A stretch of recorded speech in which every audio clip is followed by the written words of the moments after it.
ప్రభువు మీతో ఉండునుగాక. మీ ఆత్మతోను ఉండునుగాక. పునీత మత్తయి వ్రాసిన పవిత్ర సువిశేషంలోని భాగము.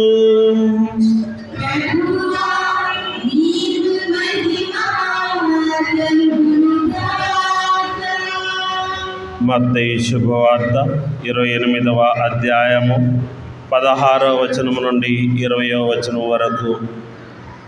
యేసు ఆజ్ఞానుసారము 11 శిష్యులు గలిలయలోని పర్వతమునకు వెళ్ళిరి. అప్పుడు వారు ఆయనను దర్శించి ఆరాధించిరి. కానీ కొందరు సందేహించిరి. యేసు వారి దగ్గరకు వచ్చి వారితో, ఇహపరములందు నాకు సర్వాధికారం ఇయ్యబడినది కనుక మీరు వెళ్ళి సకల జాతి జనులకు పితా పుత్ర పవిత్రాత్మ నామమున జ్ఞానస్నానం మసుగుచు వారిని నా శిష్యులను చేయుడు. నేను మీకు ఆజ్ఞాపించినదంతయు వారు ఆచరింప బోధింపుడు. ఇదిగో లోకాంత్యము వరకు సర్వదా నేను మీతో నుందును అని అభయమొసగెను. ఇది క్రీస్తు సువిశేషము. ప్రియ స్నేహితులారా, ఈ దినమున మన తల్లి అయిన తిరుసభ పరిశుద్ధ త్రిత్వైక సర్వేశ్వరుని యొక్క పండుగను కొనియాడుతూ ఉన్నది. త్రిత్వైకము అనేటటువంటి పదము మనకు బైబిల్లో కనపడదు. అయినా మనకు తండ్రి, కుమార, పరిశుద్ధాత్మ అనేటటువంటి పదాలు మనకు బైబిల్లో మనకు పునీత పౌలు గారు రాసినటువంటి కొరింథీయులకు రాసినటువంటి 2వ లేఖలో మనకు కనబడుతూ ఉంది. కనుక మనము ఏ పని చేసినా కానీ మనము త్రిత్వైక సర్వేశ్వరుని జ్ఞాపకం చేసుకుంటూ త్రిత్వైక సర్వేశ్వరుని ప్రార్థిస్తూ మనము ప్రతిదాన్ని మొదలు పెడతాము.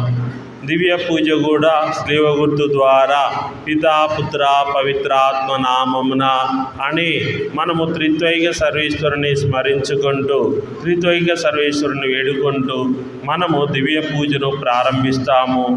ఏ ప్రార్థన ప్రారంభించినా కానీ మనము త్రిత్వైక సర్వేశ్వరుని జ్ఞాపకం చేసుకొని మనము ప్రతి పనిని ప్రారంభిస్తాము, ప్రతి ప్రార్థనను ప్రారంభిస్తాము. మరియు ప్రతి పనిని పితాపుత్ర పవిత్రాత్మ అని త్రిత్వైక నామమున త్రిత్వైక సర్వేశ్వరుని యందు ముగిస్తూ ఉంటాము. అది పని అయినా కానీ ప్రార్థన అయినా కానీ. కనుక ప్రియ స్నేహితులారా, మనము లేచిన తోడనే త్రిత్వైక సర్వేశ్వరుని ప్రార్థిస్తూ ఉంటాము. శిలువ గుర్తు వేసుకొని పితా పుత్ర పవిత్రాత్మ అని ఇలా శిలువ గుర్తు వేసుకొని త్రిత్వైక సర్వేశ్వరుని యందు మనము నూతన దినాన్ని ప్రారంభిస్తాము. మరలా నిద్రపోయే ముందు కూడా మనము త్రిత్వైక సర్వేశ్వరుని ప్రార్థించి వేడుకొని త్రిత్వైక సర్వేశ్వరుని యొక్క నామమున త్రిత్వైక సర్వేశ్వరునిలో మనము రాత్రి ముగించి మన నిద్రలోకి జారుకుంటాము. అదే భోజనం చేసేటప్పుడు కూడా మనము త్రిత్వైక సర్వేశ్వరుని మనం స్మరించుకొని భోజనం చేస్తాము. మళ్ళీ భోజనం అయిపోయిన తర్వాత కూడా మనం త్రిత్వైక సర్వేశ్వరుని జ్ఞాపకం చేసుకుంటాము. త్రిత్వైక సర్వేశ్వరుని యందు మనం భోజనాన్ని ముగిస్తూ ఉంటాము. ప్రియ స్నేహితులారా, రకరకాలుగా మనము త్రిత్వైక సర్వేశ్వరుడు లేనిదే ఏ ప్రార్థన లేదు. త్రిత్వైక సర్వేశ్వరుని జ్ఞాపకం చేసుకునేదే ఏ ప్రార్థన ముగించదు. మనము దివ్య పూజ అయినా కానీ మనము త్రిత్వైక సర్వేశ్వరుని యందే ప్రారంభించి మనం త్రిత్వైక సర్వేశ్వరుని యందే దివ్య పూజను కూడా పూర్తి చేస్తూ ఉంటాము, ముగుస్తూ ఉంటాము. కనుక ప్రియ స్నేహితులారా, త్రిత్వైక సర్వేశ్వరుడు మన నరాన ఉన్నాడు, మన రక్తపు బొట్టులో ఉన్నాడు. త్రిత్వైక సర్వేశ్వరుని జ్ఞాపకం చేసుకోకుండా మనము ఏది కూడా చేయడానికి ఒక్క అడుగు కూడా ముందుకు పడదు. మనం ఎక్కడికి పోవాలన్నా కానీ త్రిత్వైక సర్వేశ్వరుని మనం జ్ఞాపకం చేసుకొని త్రిత్వైక సర్వేశ్వరుని యందు మనం ప్రయాణాన్ని ప్రారంభిస్తాము, ప్రయాణాన్ని ముగిస్తూ ఉంటాము. కనుక ప్రియ స్నేహితులారా, మానవ జీవితము, క్రైస్తవ జీవితము త్రిత్వైక సర్వేశ్వరునితో ముడిపడి ఉన్నది. త్రిత్వైక సర్వేశ్వరుడు మన యందు ఉన్నాడని చెప్పడానికి మనలో ఈ యొక్క పితాపుత్ర పవిత్రాత్మ అనేటటువంటి ఈ త్రిత్వైక సర్వేశ్వరుని మనం తలుస్తూ ఉంటాము. ఈ దినమున సువిశేషంలో యేసు ప్రభు మోక్షారోహణమయ్యే ముందు యేసు ప్రభు ఇచ్చినటువంటి చివరి ఆజ్ఞ, కడర ఆజ్ఞ, మనకు ఇచ్చినటువంటి ఆజ్ఞ ఏమిటంటే, మీరు సకల జాతి జనులకు పితా పుత్ర పవిత్ర ఆత్మనామమున జ్ఞాన స్నానం మసులుచు వారిని నా శిష్యులను చేయుడు అని చెప్పారు. యేసు ప్రభు చివరిగా ఇచ్చినటువంటి ఆజ్ఞనే అపోస్తులకు మొదటి ఆజ్ఞ అయినది. కనుక ఆ మొదటి ఆజ్ఞ ద్వారానే మనం ఏ దేవద్రవ్యానుమానం ఇచ్చినా కానీ, మనము ఏ దివ్య సంస్కారము స్వీకరించినా కానీ, మనము పితా పుత్ర పవిత్రాత్మ నామమున అని త్రిత్వైకంలో మనము దేవద్రవ్యానుమానములను, దివ్య సంస్కారములను మనం స్వీకరిస్తూ ఉన్నాము. అంటే క్రైస్తవ జీవితము త్రిత్వంలోనే ఇమిడి ఉందని చెప్పడానికి మనకు ఇది గొప్ప ఆదర్శము. కనుక ప్రియ దేవుని బిడ్డలారా, త్రిత్వైక సర్వేశ్వరుని యొక్క పండుగను ఎంతో గొప్పగా మనం జరుపుకుంటూ ఉన్నాము. ఒకసారి ఒక గురువు మళ్ళేమో అతని శిష్యులు పడవలో ప్రయాణం చేస్తూ ఉన్నారు. వాళ్ళు సముద్రంలో ప్రయాణం చేస్తూ కొంత దూరం పోయిన తర్వాత సముద్రంలో అలలు లేచాయి. మరి గాలి తుఫాను బీభత్సం సృష్టిస్తూ ఉంది. వాళ్ళు అనేకమైనటువంటి సముద్రంలో పడవ ప్రయాణంలో ఈ యొక్క గాలి తుఫాన్లో చిక్కుకొని అలమటిస్తూ ఉన్నారు. వాళ్ళు అరిచి కేకలు పెడుతూ అఘోరిస్తూ ఉన్నారు. ఆ విధంగా వాళ్ళు కొంత దూరం ప్రయాణం చేశారు. వారికి వచ్చినటువంటి ప్రార్థనలన్నీ చేశారు. ఇక ప్రార్థనలన్నీ అయిపోయిన తర్వాత వారిలో ఉన్నటువంటి ఆ గురువుగారు అన్నారు, ఇదిగో దేవుడా, మీరు ముగ్గురు, మేము ముగ్గురం. మీరు పితా పుత్ర పవిత్రాత్మ అనేటువంటి మీరు ముగ్గురు దేవుళ్ళు. మేము ఇక్కడ పడవలో ముగ్గురు ఉన్నాము. మేము మిమ్మల్ని విశ్వసిస్తున్నాము, మీరు మమ్మల్ని రక్షించండి. ఇదిగో మీరు ముగ్గురు, మేము ముగ్గురు అని ఈ విధంగా ప్రార్థన చేశారు. కనుక ప్రియ స్నేహితులారా, మనం త్రిత్వం అనేది మనం అన్నిట్లో యేసు ప్రభు కూడా ఎప్పుడూ తండ్రి దేవునికి ప్రార్థించేటటువంటి వారు, వేకువజామునే లేచి ప్రార్థన చేసేటటువంటి వారు, పొద్దుపోయిన తర్వాత కూడా సాయంకాలము ప్రార్థన చేసేటటువంటి వారు. యేసు ప్రభు యందు నిత్యము పరిశుద్ధాత్మ ఉన్నది. మనం యేసు ప్రభు ఆయన జ్ఞాన స్నానంను స్వీకరించడానికి జోర్దాను నదిలోకి దిగినప్పుడు ఆకాశం నుండి ఒక స్వరము వినబడినది, పరలోక తండ్రి నుండి స్వరము వినబడినది. యేసు ప్రభు జ్ఞాన స్నానం స్వీకరిస్తూ ఉన్నారు. అప్పుడు పావురం రూపంలో పవిత్రాత్మ వారి మీదకి వేం చేసింది. చూడండి, ముగ్గురు కలయిక ఉన్నది. మనము సత్యోపదేశాన్ని నేర్చుకునేటప్పుడు మొట్టమొదటి ప్రకరణంలోనే త్రిత్వైక సర్వేశ్వరుని గురించి వ్రాయబడి ఉన్నది. మనకు ఎంతమంది సర్వేశ్వరులు అంటే ఒకే సర్వేశ్వరుడు. ఒకే సర్వేశ్వరుడా?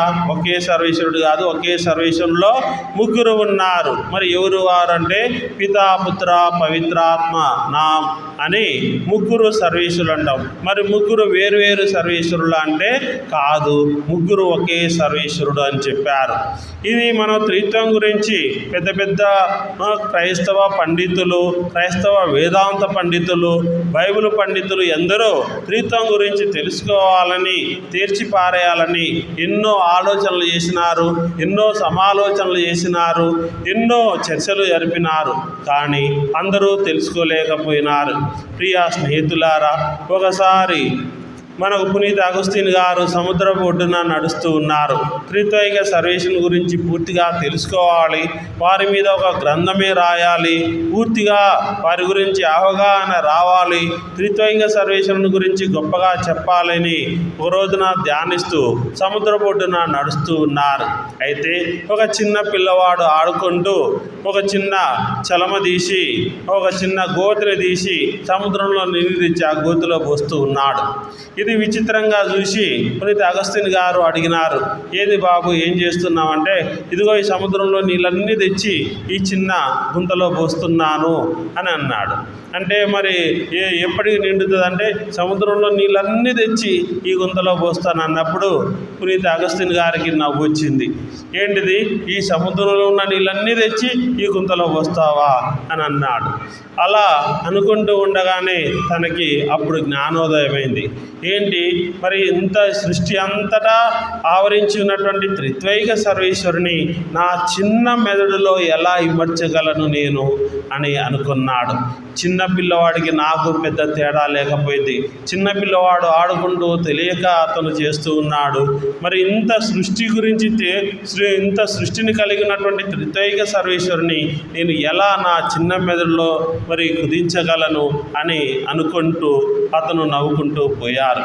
ప్రియమైనటువంటి స్నేహితులారా, అదేవిధంగా థోమస్ అక్వినాస్ గారు, జాన్ క్రిసోస్టం గారు, ఇంకా ఎంతోమంది క్రైస్తవ వేదాంత పండితులు వారు ఈ త్రిత్వైక సర్వేశ్వరుని గురించి ఎన్నో గ్రంథాలు రాశారు, ఎన్నో ఉపన్యాసాలు రాశారు. కానీ త్రిత్వైక సర్వేశ్వరుని గురించి పూర్తిగా ఎవరూ చెప్పలేకపోయారు. అయితే ప్రియ స్నేహితులారా, త్రిత్వైక సర్వేశ్వరుడు అంటే ఒక నీటి మాదిరిగా ఉంటారు అని చెప్పారు. మనం మామూలు స్థితిలో నీళ్లున్నవి, అవే నీళ్ళని తీసుకుపోయి మన ఫ్రిడ్జ్లో పెట్టామనుకో గడ్డ కడతవి. అవే మరి ఆ గడ్డను తీసుకుపోయి మనం కరాయి పెట్టామనుకో నీళ్ళు అవుతాయి. మరి కరాయి పెట్టినప్పుడు ఏమవుతాయి, ఆవిరి అవుతాయి. ఆవిరి చల్లబడినప్పుడు ఏమవుతుంది, మళ్ళా కురుస్తూ ఉంటాయి. కనుక నీరు అనేది ఏ విధంగా వివిధ రూపాల్లో మారుతూ ఉంటుందో, మనం ఈ విధంగా త్రిత్వైక సర్వేశ్వరుడు కూడా ప్రతి క్రియలో మనతోనే ఉంటారు. ప్రియ స్నేహితులారా, మనం రకరకాలుగా త్రిత్వైక సర్వేశ్వరుని ఊహించుకుంటూ ఉంటాం. ఒక కాలంలో వర్షం రూపంలో నీరు వస్తూ ఉంది. మరి అది పారినప్పుడు మనకు భూమి మీద పడినప్పుడు నీళ్లుగా ఉండవి, ఎండవేటికి అవి ఆవిరైపోతూ ఉండవి. మళ్ళీ అవి చల్లబడినప్పుడు వర్షం రూపంలో కిందికి వస్తుంటాయి. ఈ విధంగా మనకు త్రిత్వైక సర్వేశ్వరుడు కూడా తండ్రి, కుమార, పరిశుద్ధాత్మ సర్వేశ్వరుడు మనకు వివిధ రూపాల్లో కనిపించినా కానీ త్రిత్వైక సర్వేశ్వరుడు ఒకరేనని, త్రిత్వం అనేది ఒకే దైవం అనేది మనం తెలుసుకుంటూ ఉన్నాము, విశ్వసిస్తూ ఉన్నాము. అయితే ఒక రోజున ఒక గురువు గారు త్రిత్వైక సర్వేశ్వరుని గురించి తెలియనటువంటి వారికి ఒక 3 ఒత్తులను తీసుకుని వచ్చారు. 3 ప్రవొత్తుల్ని మరి వెలిగించినాడు. 3 వేరువేరుగా వెలుగుతూ ఉన్నాయి. మళ్ళీ 3టిని మరి కలిపినారు. 3టిని ఒక దగ్గర చేర్చినప్పుడు 3 మండుతూనే ఉన్నాయి, ఒకే మంటగా వెలుగుతూనే ఉన్నాయి, ఒకే వెలుగుగా మండుతూనే ఉన్నాయి. చూడండి, త్రిత్వైక సర్వేశ్వరుడు కూడా ఈ 3 కూడా వెలుగుతూనే ఉన్నవి. విడదీసినా కానీ విడివిడిగా పెట్టినా కానీ అవి వెలుగుతూనే ఉన్నవి, కలిపినా కానీ అవి వెలుగుతూనే ఉన్నవి. త్రిత్వైక సర్వేశ్వరుడు కూడా ఈ విధంగానే ఉంటారు. తండ్రి, కుమార, పరిశుద్ధాత్ములు ఈ 3 ప్రవృత్తులు విడివిడిగా వెలిగినట్లుగానే వాళ్ళు విడివిడిగా ఉంటారు. కలిసి ఉన్నప్పుడు ఏ విధంగా 3 ప్రవృత్తులు ఎలా వెలుగుతున్నాయో ఆ విధంగా త్రిత్వైక సర్వేశ్వరుడు కూడా వెలుగుతూనే ఉంటాడు. మన జీవితాల్లో వెలుగుతూనే ఉంటారు, మనకు వెలుగునిస్తూనే ఉంటారు అని మనకు ఒక గురువు గారు మనకు ఈ విధంగా మనకు త్రిత్వైక సర్వేశ్వరుని గురించి ఉదాహరణగా చూపించారు. కనుక ప్రియ స్నేహితులారా, త్రిత్వైక సర్వేశ్వరుని గురించి పూర్తిగా ఎవరికీ అవగాహన అనేది లేదు. మనకు పూర్తిగా సంపూర్తిగా అవగాహన ఉన్నది అని చెప్పుకున్నారంటే అది వారి యొక్క వివేకమని, అజ్ఞానమని చెప్పుకోవాల్సిందే. కనుక ప్రియ స్నేహితులారా, త్రిత్వము అనేది ప్రతి దాంట్లో ఉన్నది. మనము జపాలు నేర్చుకునేటప్పుడు కూడా స్లీవ గుర్తుతోటే మనం జపాలు ప్రారంభిస్తుంటాము. పితా, పుత్ర, పవిత్రాత్మ నామమున అని చెప్తూనే ఉంటాము. అలాగే మనం గ్లోరియా పాడ పాడినాము. గ్లోరియా పాడలో కూడా త్రిత్వైక సర్వేశ్వరుడు ఉన్నారు. మనము త్రిత్వైక సర్వేశ్వరుడు మొదటి యొక్క చరణము, మనం మొదటి చరణాన్ని తండ్రి దేవునికి, 2వ చరణాన్ని యేసుప్రభుకి, 3వ చరణాన్ని మనము పవిత్రాత్మ సర్వేశ్వరునికి మనం పాడుతూ ఉంటాము. కనుక గ్లోరియా పాటలో కూడా త్రిత్వైక సర్వేశ్వరుడు ఉన్నారు. మన విశ్వాస సంగ్రహంలో కూడా మనకు త్రిత్వైక సర్వేశ్వరుడు ఉన్నాడు. త్రిత్వైక సర్వేశ్వరుని మనం విశ్వసిస్తున్నామని చెప్పేటటువంటి ప్రార్థనే విశ్వాస సంగ్రహము. కనుక ప్రియ స్నేహితులారా, మనం ఏ ప్రార్థనలు చేసినా కానీ మన అనుదిన ప్రార్థనలో కూడా త్రిత్వైక సర్వేశ్వరుడు ఉన్నాడు. కనుక త్రిత్వైక సర్వేశ్వరుడు మనందరి యందు ఉన్నాడు. మనం త్రిత్వయం అనేటటువంటి దైవంలో ఉన్నాము. ఈ యొక్క విశ్వాస సత్యాన్ని మనం తెలుసుకోవాలి. ఇది ఒక గొప్ప వేద సత్యము. ఇది శ్రీసభ సిద్ధాంత సత్యము. కనుక కథోలిక వేద సత్యాలను మనం విశ్వసించాలి. త్రిత్వైక సర్వేశ్వరుడు ఉన్నారని, మనకు ఒకే దేవుడు ఉన్నాడు. ఒకే దేవుల్లో ముగ్గురు దేవుళ్ళు ఉన్నారు. ముగ్గురు వేరువేరుగా కాదు, ఒకే దేవుడిగా ఉన్నారు. కనుక ప్రియ స్నేహితులారా, మనం త్రిత్వైక సర్వేశ్వరులో మనము కలిసి ఉంటూ ఉన్నాము. త్రిత్వైక సర్వేశ్వరులో మనం కలిసి జీవిస్తూ ఉన్నాము. కనుక ప్రియ దేవుని బిడ్డలారా, మనకు బైబిల్లో త్రిత్వం అనేటటువంటి పదము లేకున్నా మనకు వేదాంతంలో, మన క్రైస్తవ జీవితంలో, మన యొక్క అనుదిన జీవితంలో, మన యొక్క దినదిన జీవితంలో త్రిత్వైక సర్వేశ్వరుడు ఉన్నాడు. త్రిత్వైక సర్వేశ్వరుని యందే మనం ప్రార్థన చేస్తున్నాము. త్రిత్వైక సర్వేశ్వరుని యందే అద్భుతాలు జరుగుతూ ఉన్నవి. నీవు యేసు ప్రభుకే ప్రార్థన చేయొచ్చు, కానీ యేసు ప్రభులో పరలోక తండ్రి యొక్క చిత్తము ఉన్నది, పవిత్రాత్మ సర్వేశ్వరుని యొక్క ప్రభావం ఉన్నది. కనుక నీవు పవిత్రాత్మకే ప్రార్థన చేసినావంటే పవిత్రాత్మ యొక్క అనుగ్రహాలు పొందే ముందు, పవిత్రాత్మ దేవుని యొక్క జ్ఞానవరాలు పొందే ముందు, పవిత్రాత్మ జ్ఞాన ఫలాలు పొందుతున్నప్పుడు యేసు ప్రభు ఉంటారు, పరలోక తండ్రి ఉంటారు. అందుకోసమనే నీవు ఏ వరాలు పొందినా కానీ, ఏ అనుగ్రహాలు పొందినా కానీ, ఏ ఆత్మఫలాలు పొందినా కానీ వాటిల్లో ప్రతి దాంట్లో తండ్రి, కుమార, పరిశుద్ధాత్ముడు, పితాపుత్ర, పవిత్రాత్మ సర్వేశ్వరుడు ఉంటారని మనం విశ్వసిస్తూ ఉన్నాము. కనుక ఇదొక కథోలిక వేద సిద్ధాంతము, ఇదొక వేద సత్యము. కనుక ఈ సత్యాన్ని ఎవరు విడదీయలేరు, ఎవరు విభజించలేరు. ఇవి త్రిత్వైక సర్వేశ్వరుడు దానికొకటి పెనవేసుకుని ఉన్నటువంటి సిద్ధాంతము. కనుక ఈ కథోలిక సత్యము, ఈ యొక్క వేద సత్యాన్ని, ఈ యొక్క విశ్వాస సత్యాన్ని మనం విశ్వసిస్తూ ఉన్నాము, మనము జీవిస్తూ ఉన్నాము. ఈ విశ్వాసాన్ని, దీన్ని మనము ముందు విశ్వసిస్తూనే ఇతరులకు విశ్వాసాన్ని కలిగిస్తూ ఉన్నాము. త్రిత్వం అనేది మనము ప్రపంచంలో మొట్టమొదటి కుటుంబము, పవిత్ర కుటుంబం అని చెప్పచ్చు. వీరు ముగ్గురులో ఎప్పుడు భేదాభిప్రాయాలు లేవు. వీరు ఎప్పుడు విడిపోలేదు, ఎప్పుడు కలిసే ఉంటారు. కనుక ఇటువంటి ఉన్నతమైనటువంటి కుటుంబము, పవిత్ర కుటుంబం అనేది త్రిత్వంలోనే ఉంటుంది. కనుక త్రిత్వంలోనే యొక్క పవిత్ర కుటుంబం ఏ విధంగా ఇమిడి ఉంటుందో మనం కూడా మన యొక్క క్రైస్తవ జీవితం కూడా త్రిత్వం అనేటటువంటి కుటుంబంలో మనం ఉండిపోవాలి. త్రిత్వం అనేటటువంటి కుటుంబంలో ఉన్నప్పుడు అంటే దేవుడు మనతోనే ఉన్నాడు, త్రిత్వైక దేవుడు మనతోనే ఉన్నాడు అని మనం విశ్వసిస్తూ ఉన్నాము. కొంతమంది ఇప్పటికీ కేవలము పరలోక తండ్రిని ప్రార్థించేటటువంటి క్రైస్తవులు ఉన్నారు.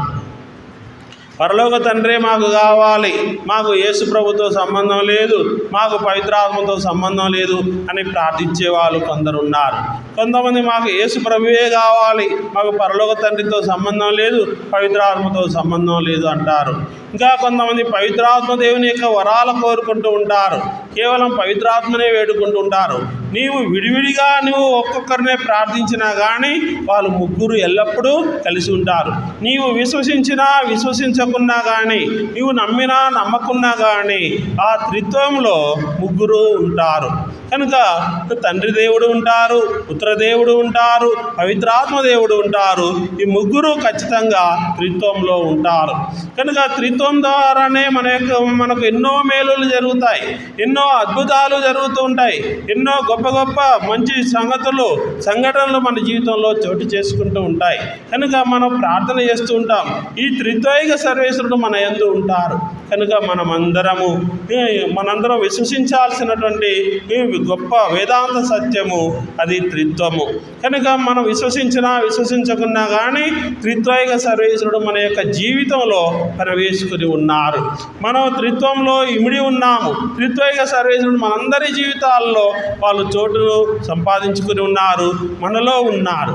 కనుక ప్రియ స్నేహితులారా, యేసు ప్రభు చెప్పిన విధంగా పితా, పుత్ర, పవిత్రాత్మ నామమున జ్ఞాన స్నానం ఇచ్చి నా శిష్యులను చేయమన్నారు. కనుక మన ప్రతి ఒక్క క్రైస్తవుడు పితాపుత్ర పవిత్రాత్మ నామమున జ్ఞాన స్నానం పొందినారు. అంటే త్రిత్వంలో జ్ఞాన స్నానం పొందినారు. శిష్యుడు అంటే త్రిత్వంలో భాగం అని మనం చెప్పుకోవచ్చు.